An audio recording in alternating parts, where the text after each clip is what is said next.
Olá mais uma vez, bem-vindos, bem-vindas e bem-vindos todos ao nosso mini curso Experiência Ampliada em Exposições de Arte, um espaço para todos. Eu sou Flávia Salvador, sou artista visual, sou educadora da Casa Fiat de Cultura e vou continuar a conversa com vocês nesse segundo episódio. Mas antes, eu vou fazer minha autodescrição e vou apresentar quem está nos acompanhando nesse segundo episódio, nosso intérprete de Libras. Então, eu sou uma mulher branca, de cabelos curtos, estou com uma blusa preta de manga curta, mas com a gola rente ao pescoço. Como eu disse, eu uso óculos de grau, estou de batom vermelho. A parede atrás de mim tem algumas gravuras e alguns objetos de arte. O nosso intérprete de Libras é o Luiz Alberto. Ele é um rapaz branco, de cabelo curto. Ele está vestindo uma blusa preta, também de manga curta, e a parede atrás dele é branca também. Então, gente, seguindo, no primeiro episódio eu falei muito, até foi um episódio um pouco maior do que eu esperava, porque eu quis falar com bastante calma, mas foi um apanhado muito rapidinho do que é a história do ensino da arte no Brasil. E por que a história do ensino da arte no Brasil ela é importante para um minicurso que fala sobre a experiência, que busca ampliar a nossa relação com a experiência estética, com o que a gente pode fazer dentro de um espaço de exposição de arte.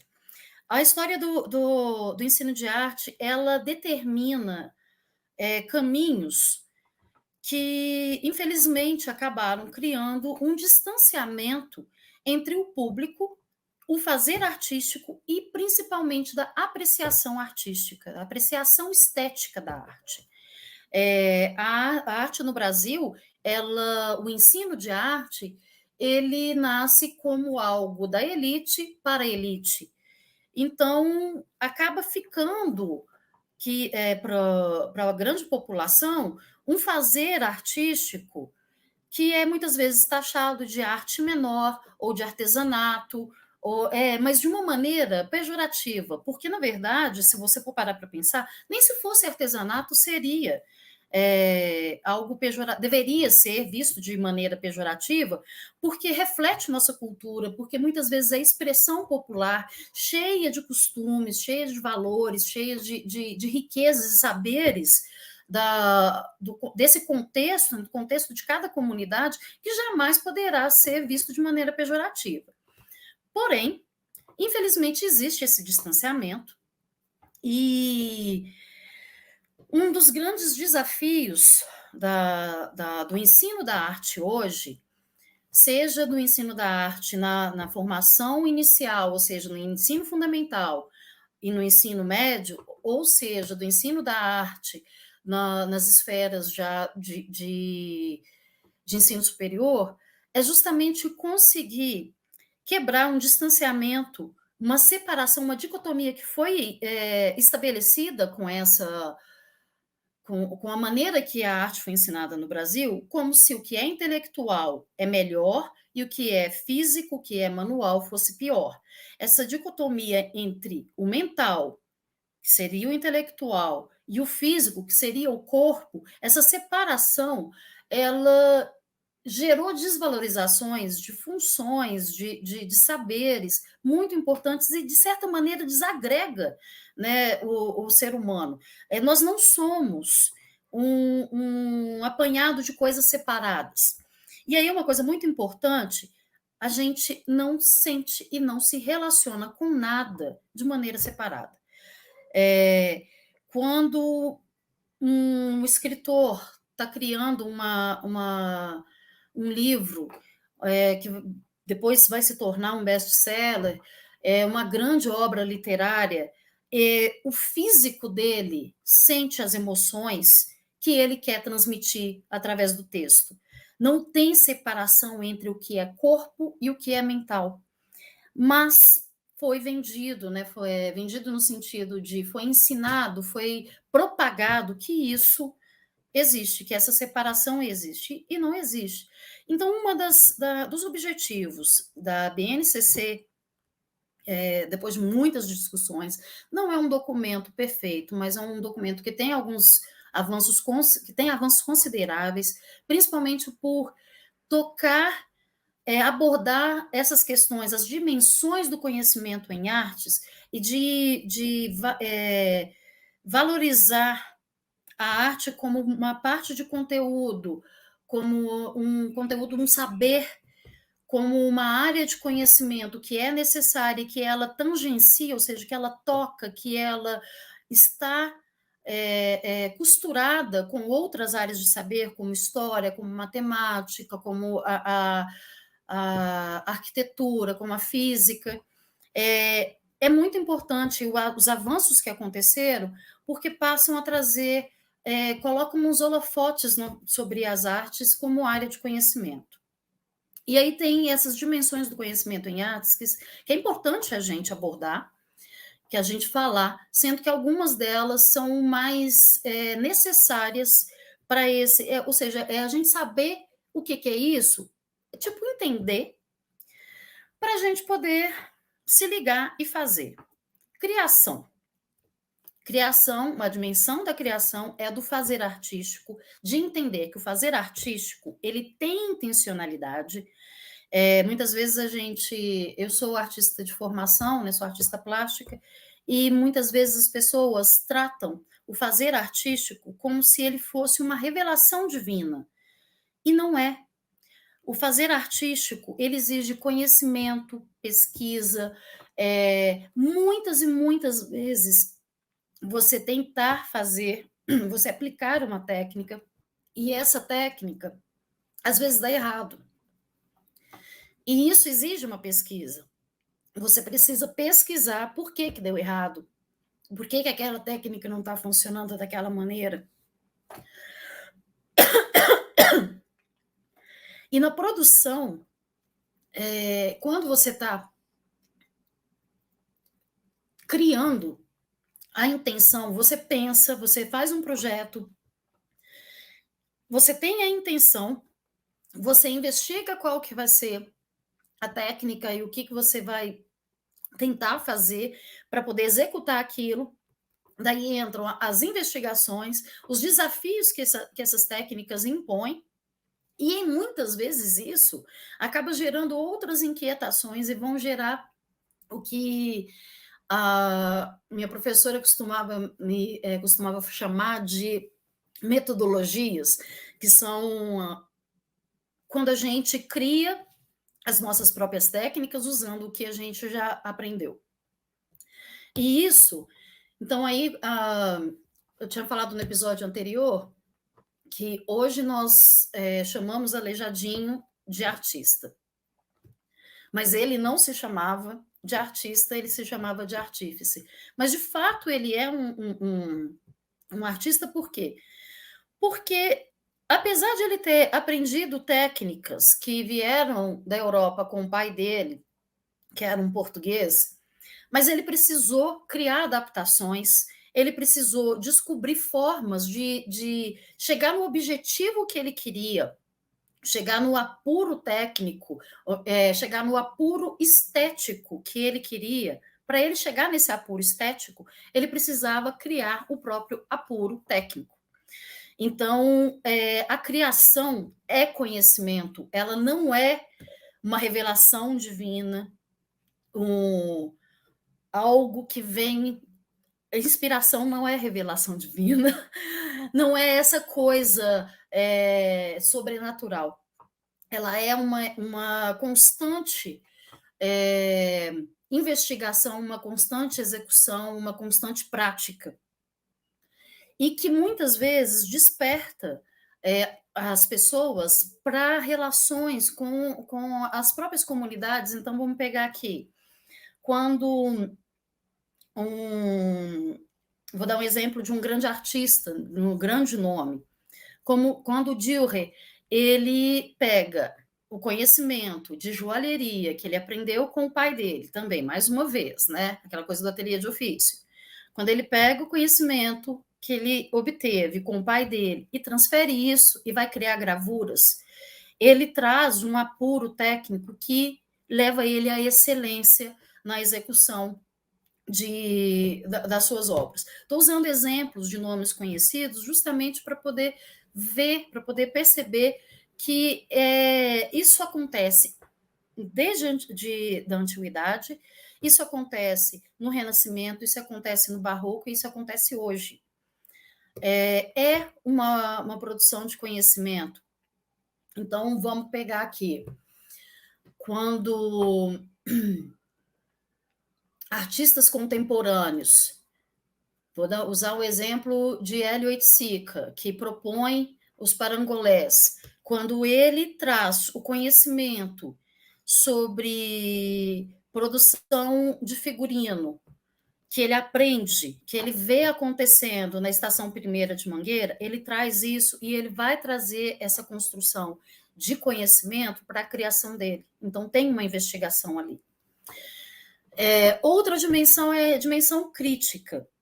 Existem dimensões que são para o fazer artístico, mas existem dimensões que são para a constituição da gente como ser humano, como um todo. A dimensão crítica, ela é extremamente importante para a vida, tanto individual como comunitária das pessoas, que é a capacidade de articular pensamentos analíticos e propositivos. Então, quando a arte te instiga, te provoca, ela está preparando, ela está deixando a nossa intelectualidade, vamos colocar assim, ela está fazendo exercício mental, né? Ela está aprimorando o nosso cérebro para que a gente consiga estar sempre analisando o que está acontecendo, até para poder achar soluções melhores para o cotidiano, para a simplificação da vida, às vezes para fazer propostas que são melhores para a comunidade. Então, o despertar para essa dimensão crítica, ele é absolutamente necessário. Muitas vezes a gente vira e fala assim, o ensino da arte é algo inútil. Não, não é inútil por isso. Se ele desperta, se ele é capaz de despertar essa dimensão do pensamento analítico e propositivo, ele é capaz de despertar, então, para um engenheiro futuramente, que ele consiga analisar um projeto que está dando errado e fazer propostas, fazer proposições que tragam soluções. Então, mesmo que essas dimensões estão relacionadas com o conhecimento da arte, que elas não venham nos capacitar exclusivamente para a arte, mas elas também vão nos capacitar para questões do cotidiano, profissional, ou seja, elas estão relacionadas com a nossa cognição. Mas aí, pensando na dimensão crítica dentro da arte, dentro de uma exposição de arte, essa dimensão, quando ela é trabalhada, ela faz a gente olhar para um trabalho de arte e conseguir perceber quando o artista consegue despertar na gente uma curiosidade, a capacidade de análise, né? Por que o artista usou nessa obra só vermelho? Por que o artista, nessa obra, ele, ao invés de ter usado... Estou pensando aqui, sei lá, no Cildo Meireles, que tem uma em Inhotim, por que ele usou só caco de vidro? Será que aquilo desperta a gente a pensar, a gente a analisar e a gente a propor interpretações que vêm da gente? E não existe. Isso é uma coisa que é muito, muito fantástica na maneira que se aborda a arte hoje. Não existe certo e errado. Existe como que eu entendo. Não que o que eu entenda seja a maneira mais correta, mas é a minha experiência com aquela obra. Daí a gente passa para outra dimensão do conhecimento da arte, que é a expressão. A expressão, eu sempre penso, uma maneira mais interessante da gente entender que a arte é a expressão é quando, por exemplo, a gente escuta uma melodia, escuta uma letra, uma canção que nos comove muito, nos emociona. E muitas vezes a gente vira e fala: nossa, falou tudo que eu sinto, tudo que eu estou sentindo. E muitas vezes eu não. E a gente sempre pensa, né? Eu não conseguiria sintetizar, não conseguiria falar tão bem o que eu estou sentindo, mas essa música falou tudo que eu sinto. Às vezes, a gente não vai querer comunicar alguma coisa, a gente só vai querer colocar para fora, a gente só vai querer expressar, exteriorizar, manifestar-se por meio da criação. E é, de alguma maneira, uma coisa que a criança faz o tempo todo, quando ela começa a ter um domínio maior do corpo, da coordenação motora fina, quando ela pega um lápis e começa a garatujar, e ela começa.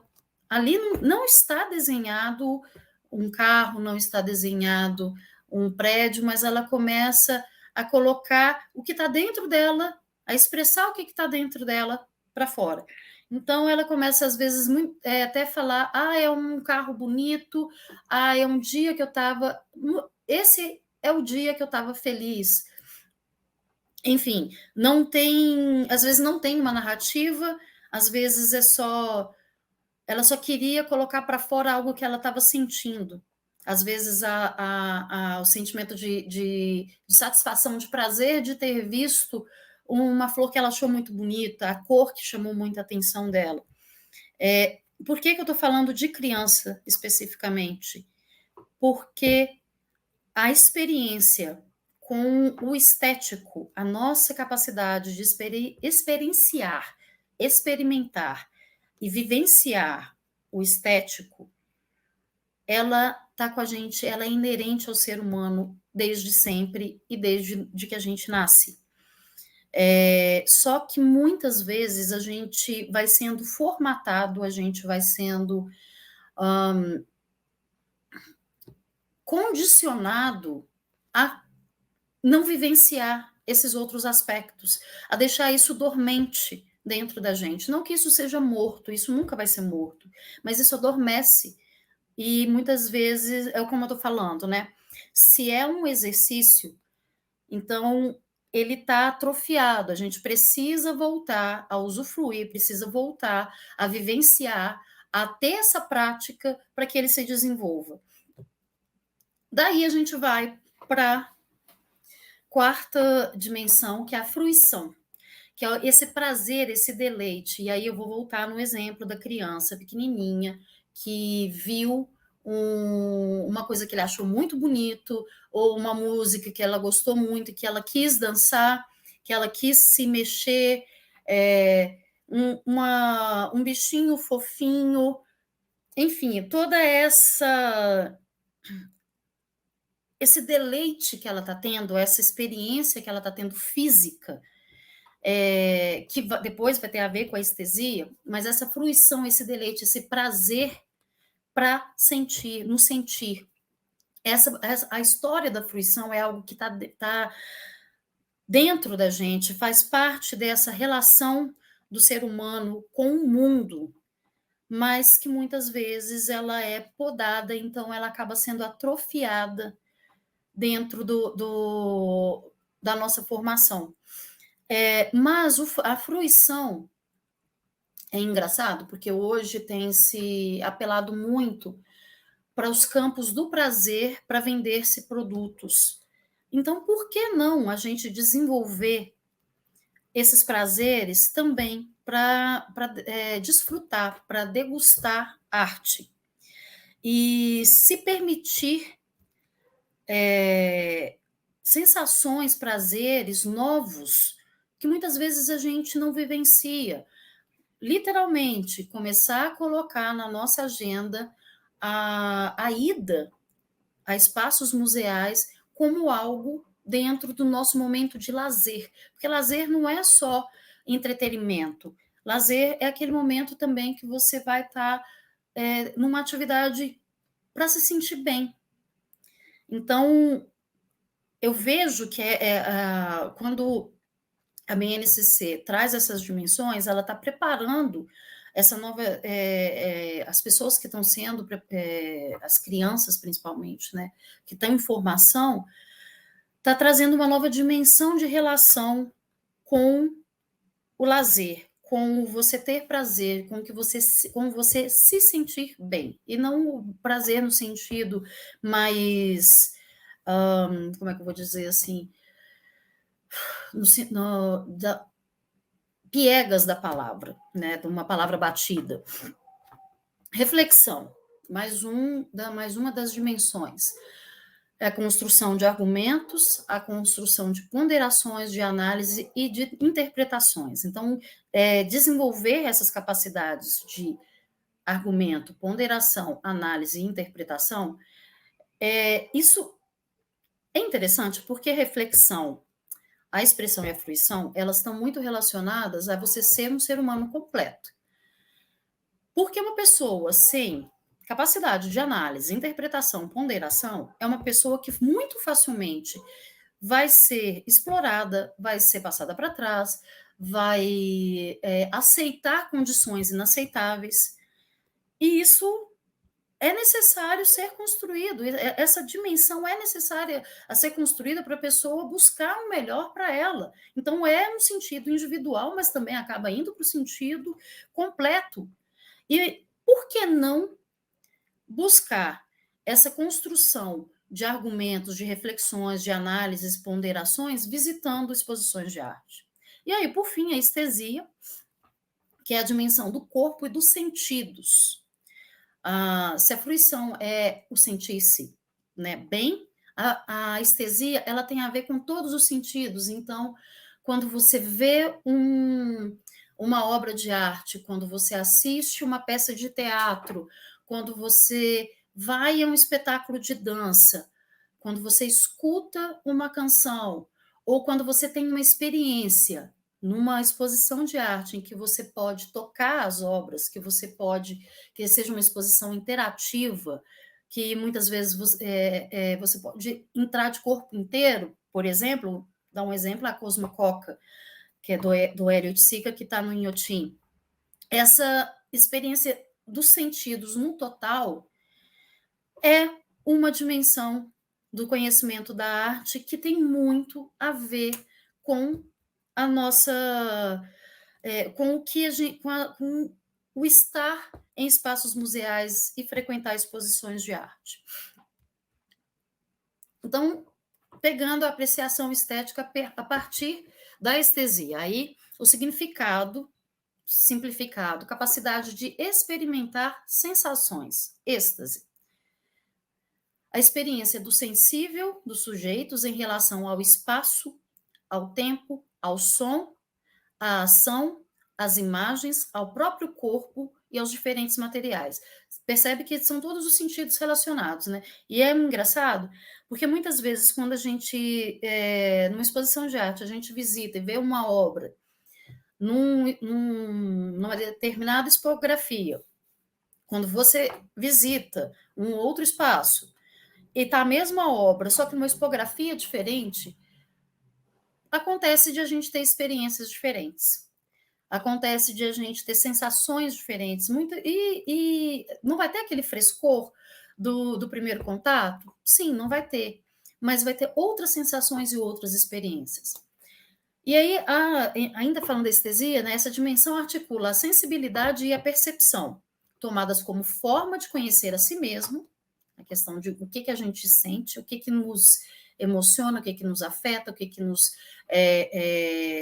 deixa bravos, enfim, toda essa dimensão relacionada a si, ao outro e ao mundo. Quantas vezes a gente já não assistiu um espetáculo de dança, mesmo que seja pela TV, e não queria ser um dos bailarinos, não queria estar no palco, não queria fazer parte daquilo, não queria ser o outro e estar naquele momento ali, naquele contexto, né? Na estesia, o corpo, na sua totalidade, emoção, percepção, intuição, sensibilidade e intelecto, é o protagonista da experiência. Essa última frase, protagonista da experiência, eu acho que ela é o carro-chefe dessa proposta. Por quê? porque a experiência estética, a apreciação estética, a gente tem que ter em mente que o protagonista da experiência é o indivíduo.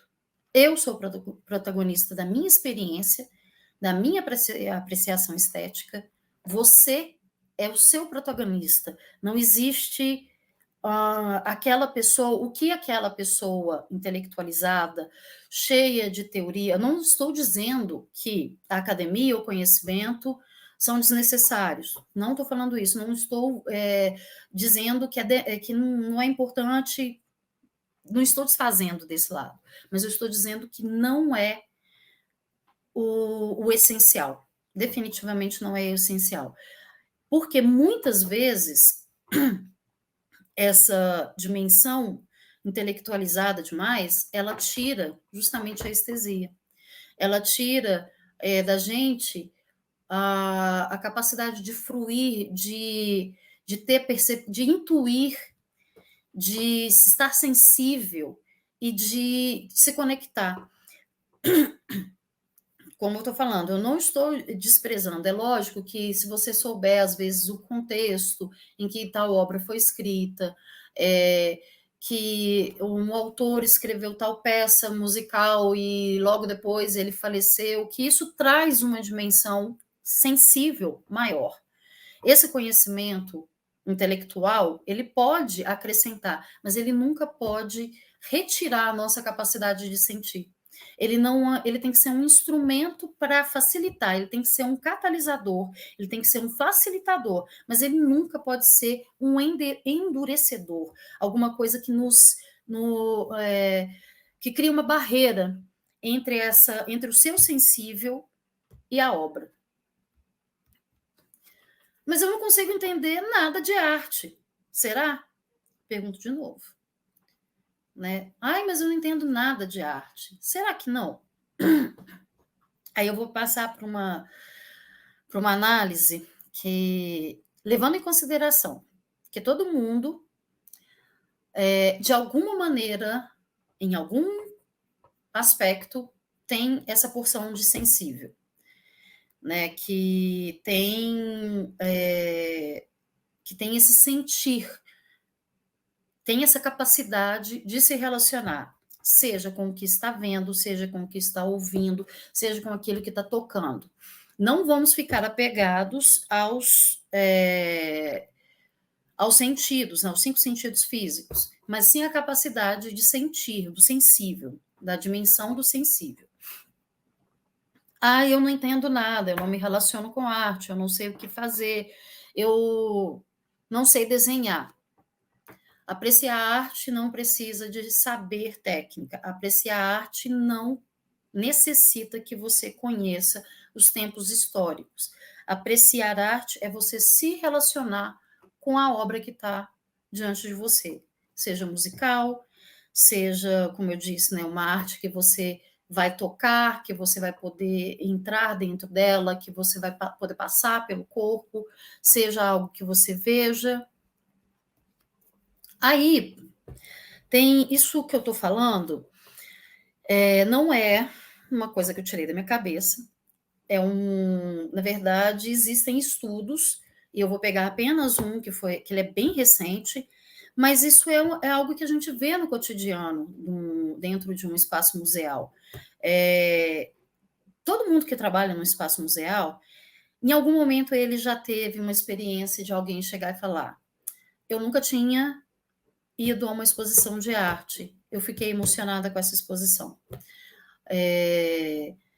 Ou de uma pessoa que frequente, de repente, parar diante de uma obra e chorar realmente, se emocionar. Por quê? Porque alguma coisa tocou, porque algo para ela, ou às vezes trouxe uma lembrança de infância, ou às vezes trouxe o clima de um momento especial, né? Não, o que nos faz ser despertados, ser afetados, ser sensibilizados, ser tocado por uma obra de arte, isso é individual e é absolutamente rico, Aí essa pesquisa específica que eu tô falando, foi uma pesquisa realizada por um grupo de estudos de professores de psicologia e psicólogos da Universidade da Basileia, na Suíça, e eles fizeram o seguinte experimento. Eles convidaram voluntários e dividiram esses voluntários em dois grupos.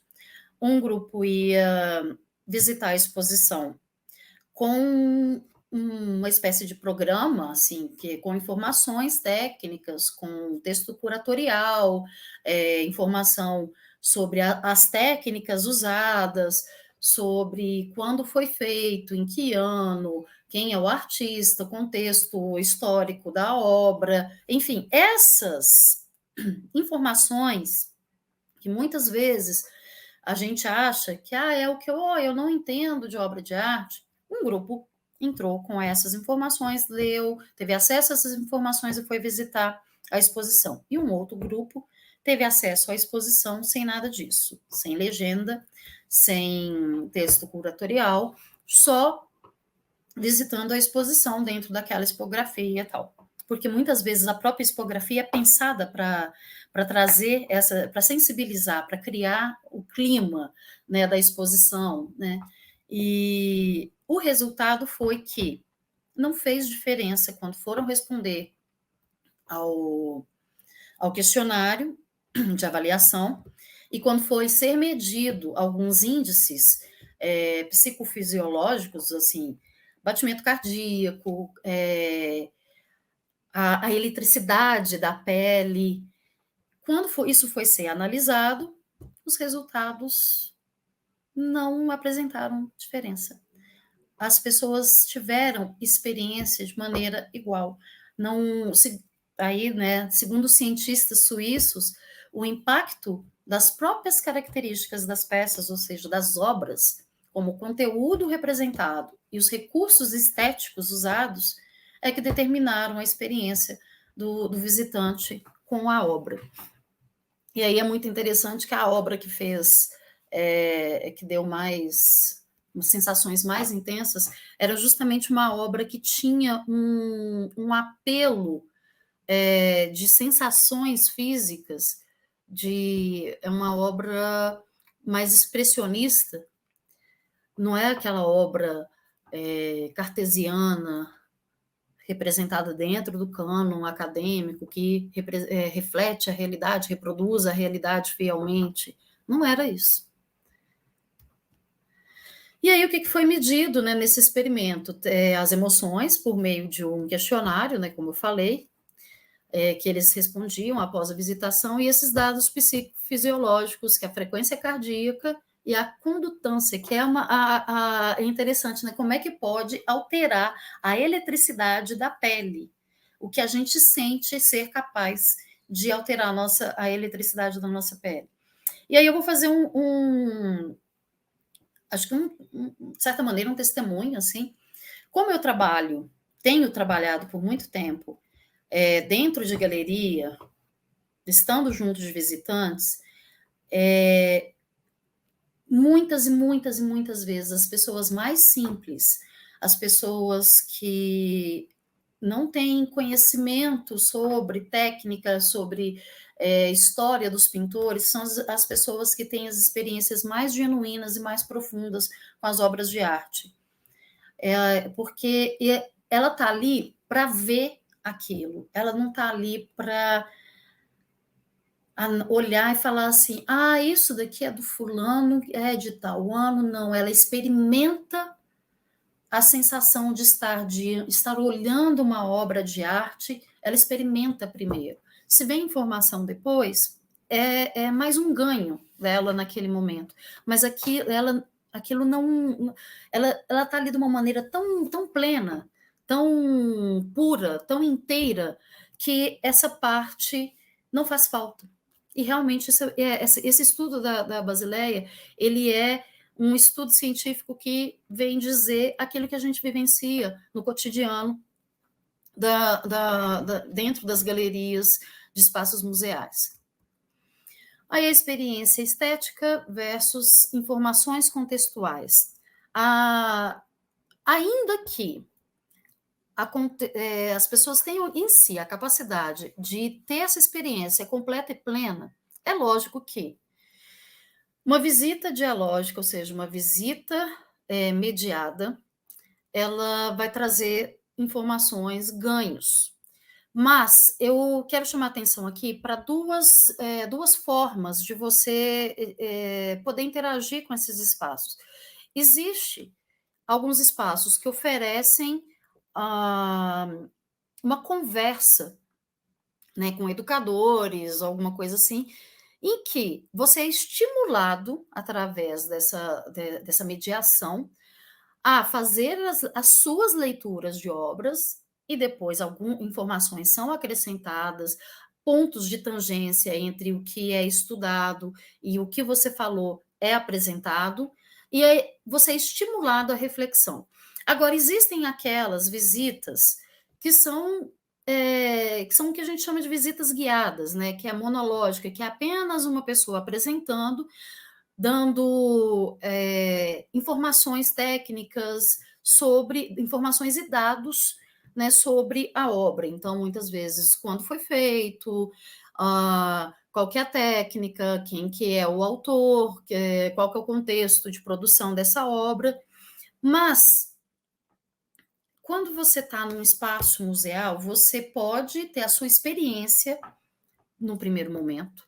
Você pode visitar a exposição toda sem ler nenhuma legenda sequer, e depois ter esse momento de uma conversa com essa visita guiada ou de uma conversa nessa visita mediada.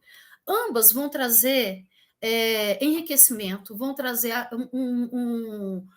um ganho cultural, sem dúvida nenhuma. Você vai sair realmente com uma sensação de, nossa, aprendi mais alguma coisa, mas a experiência estética não é o aprendizado, é você se relacionar com a obra, é você ser afetado, ser tocado pela obra.